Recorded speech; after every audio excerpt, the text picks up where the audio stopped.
The more you dive deep into your natal chart, the more you start discovering things about yourself that you didn't even notice before. And for me, I didn't even notice that this whole time I've been doing something very innovative until I started studying my midheaven in Aquarius. Now, for this video, I'm going to be speaking on particularly midheavens in Aquarius, but it does apply to people who have Aquarius in their rising sign or sun or moon. But for this video, I'm particularly talking about the midheavens. So without further ado, this is for you guys, the innovative, futuristic, ahead of your time self. So what is a midheaven in your astrology chart? So a midheaven is usually in your 10th house. So when it comes to astrology, and I've spoken about this in a previous video, we have multiple signs that make up our natal chart. And we have the big three: the sun, the moon, and the rising sign. The sun is who you are, the rising is how people perceive you, and also who you are, and the moon is basically who you are behind closed doors and what you show to like the people who are more close to you. And everything else, we have 12 houses in total. So everything else deals with other aspects of your life, like um how you carry yourself in regards to money, family, relationships, career, and this is where the midheaven falls into. So the midheaven is a a sign that deals with your career path and how people perceive you in your career choice. And for me, I have my midheaven in Aquarius. Now, Aquarius is known to be very innovative, futuristic, ahead of their time, higher consciousness, just like I said, ahead of their time. And when I was learning about this, I was learning that people with midheavens and Aquarius, they're usually like into tech, like rocket science type of stuff. And I'm like, I ain't that bright. I ain't that bright. I mean, I'm bright, but I ain't that bright. So I'm like, okay, how does this Aquarius midheaven works for me? Because I'm no Steve Jobs, but let me just see. And I noticed I looked up certain celebrities that had midheavens in Aquarius just to see what's the difference between mine and everyone else besides like the rocket science type of people. And I noticed how everyone that has a midheaven in Aquarius does bring something innovative to the table. So you have people like Tim Burton and Amy Winehouse. I believe they both are Virgos, and both of their moons is in Capricorn. And besides the rest of what's in their chart, they both bring something different to the table. Amy Winehouse, who is no longer here, she brought something different to the table with how she stood out and the way her music was. Tim Burton, he's very legendary, especially with the way he expresses his visuals in his films. He's like one of one. And basically that's what people in the midheaven Aquarius are. They're like one of one. And another person who doesn't have their midheaven in Aquarius, I believe, but it is their rising sign, is Selena. Selena, the Mexican singer who passed away years ago. I believe it's her birthday today by the time I'm filming this. Her rising sign is in Aquarius, and she was very innovative, especially when it came to her fashion. Like the time when she convinced her band to dress up in cow prints, and her band was just like, "Girl, you crazy? We're gonna look crazy on stage." But she was like, "No, we gonna look good. Trust me, I got this." And she really became a trendsetter from that, just by thinking about dressing up with cow prints and stepping on stage while everyone else thought it was silly. She was like, no, you just don't see the vision. And she really did that with her fashion and her music. And there hasn't been another Selena ever since. Another person with a midheaven in Aquarius is Dr. Dre. His style of sound is pretty different and unique. So looking at that, I'm like, oh, okay. I can see all the differences. Now, what is so different about me? And it took me some time, and then I realized, I'm like, oh yeah, I have been doing something pretty innovative this whole time. And that deals with how I write my books. When it comes to the way that I write, and when it comes to my midheaven in Aquarius, this is how I stand out and how what I've been doing is considered very innovative. So, to start off, I am a Pisces. So, I have a Pisces sun and I have a Scorpio moon, and the rest of my chart is very predominant of Pisces and Scorpio, and I have a Taurus rising and a few Aquarius and like two Capricorns. So, but it's mainly like Scorpio and Pisces. And Pisces, the Pisces sun, they're known for being very spiritual. They're connected to the spiritual realm and very intuitive. And the Scorpio is very deep, intense, passionate, and they thrive on the dark side of the moon.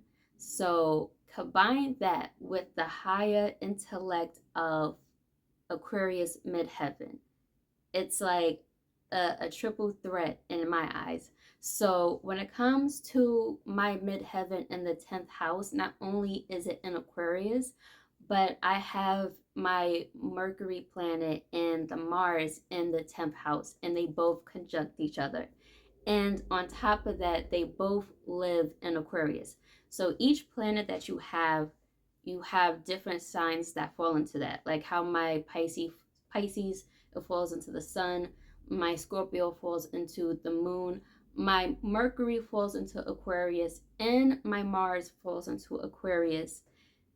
And they're both in the house of my midheaven Aquarius. So, and they conjunct each other, which brings a lot of downloads. In my previous video, I have spoken about certain spiritual gifts that I have, and automatic writing is one of them. And this is the reason why, because of the Mercury and the Mars conjuncting each other in the 10th house of my midheaven.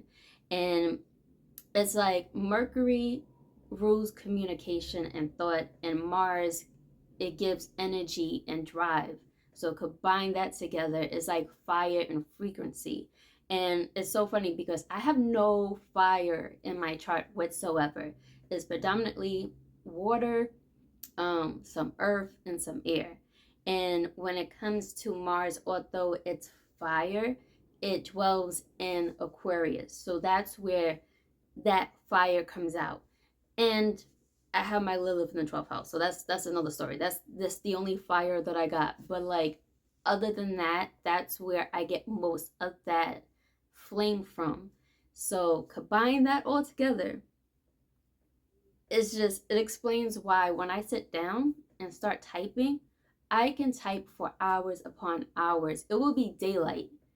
I'll start typing now and I won't finish till like late at night, and I don't even realize when it gets dark. I'd be so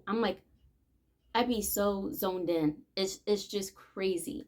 So when it comes to all of that I just said, mixing my automatic writing with the Aquarius and my deep spiritual darkness in my chart, it brings something different to the table. So I noticed how I write, and I was trying to find other authors that are similar to me, but I couldn't. I really couldn't. So I like urban books. I like how they write their erotic scenes and all that stuff, but I didn't like how a lot of the story plots be like. They're just negative.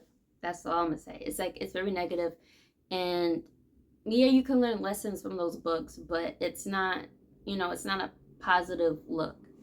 When it comes to fantasy writers and all that, which is a lot of Caucasian writers, I like how they write their stories, but you guys are so freaky. You guys are so nasty. Y'all into the guys that like to kidnap y'all. So it was those things that I just thought it was hilarious. But you know, okay. Still certain things wasn't deep enough for me. Anne Rice, listening to Anne Rice and reading her books, I felt really drawn into her work. I like how deep she can go. There were other aspects of certain books that I liked and what I didn't like, and trying to form my own together. It's like I infused so many genres into one, and that's when I realized, like, oh, I'm doing something really different. Because when I published my book, and for those who don't know, I have written a dark version of a Cinderella story, and I purposely did this because I needed something that was something familiar, because I knew I was bringing something different to the table, but I needed a story that was still familiar, that people could understand what it is. Like, everybody knows of Cinderella. So this was my way of putting myself into the market. And I have the second book coming out soon, and I'm trying to get it published by the Scorpio season. So I have a second book coming out, and I have other books that I've written, but I wanted to drop this first because I knew I was putting something different out, but I needed it to be something familiar that people would look at it and not be like so off-putting. Because it's like, basically, it's like this. People don't usually try anything too new. They stick to the same foods and stick to the usual things that they buy, because you don't want to waste your money on something that you don't know if it's good or not. So I thought about that when creating this book. I was like, okay, at least it's something that they're familiar with, so it won't be too foreign. That's basically what I did. Not to like overdo it with explaining this, but I infused so many genres together, and I came up with my own genre, and it's called Dark Esoteric Urban Fiction. And also Dark Soul Erotica is like interchangeable, but not everything that I write is erotic. So that's why I mainly been using Dark Esoteric Urban Fiction, because it's something very different. It's urban, it's spiritual, it has philosophy, it has comedy, it's deep, dark, shadow, and soul, and erotic, all put into one. And yeah, I'm pretty excited about that. Besides from how I speak from the dark side of the moon, it does bring enlightenment to things. So I write things that bring shadows to the light, and it's very deep. It's very deep. Not to go too much into it, because this would be a long video, but I am super excited about what I just realized this whole time. Because even when I published my book on Amazon, I had to use certain tags, and it was really hard for me to choose which one fits what my book is about, because it's not just supernatural, it's not paranormal, it's not, all these other tags that I had to choose from. I was like, I don't know which one to pick, because it's neither or, but it has elements of all these things. So yes, dark esoteric urban fiction is my genre, and I'm pretty excited about that. So I am going to run with it. And for the people with their midheaven in Aquarius, or if it's your rising sign or sun sign or whatever, once you realize what you're doing is innovative, don't shy away from it. Run with it, because you're not meant to fit in. You're meant to stand out. You're meant to set something that is ahead of its time. And you are the trendsetter when it comes to all of this. So don't run away from your gift. This is your gift, and you should, work with it instead of hiding it. And, you know, looking into your natal chart in general, I feel like it's a perfect tool to use, especially when you are trying to figure out who you are as a person. And I was watching a video that Robert Greene had put out the other day, and he was talking about, for those who don't know, Robert Greene is the guy who written 48 Laws of Power and The Art of Seduction and so on and so forth. Um, and on his channel, he had put out a video the other day talking about how it could take years and years to find out who you are and what you like. I believe he said that he didn't know exactly what he wanted to write until he was 38, 39. And people come up to him all the time asking him, like, what can I do to figure out my path and what I'm meant to do? And it takes time. It takes time. It takes years. And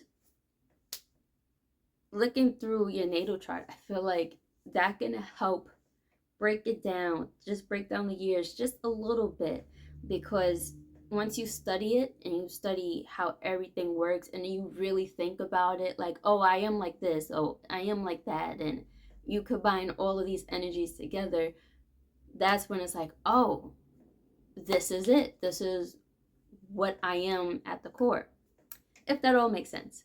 So yeah, this is it for my video. Oh, by the way, I will leave the link for my book in the description box and in the comment section below if you want to check it out. But that's all I have for this video. I hope it was very, very helpful, and I'll see you in the next one.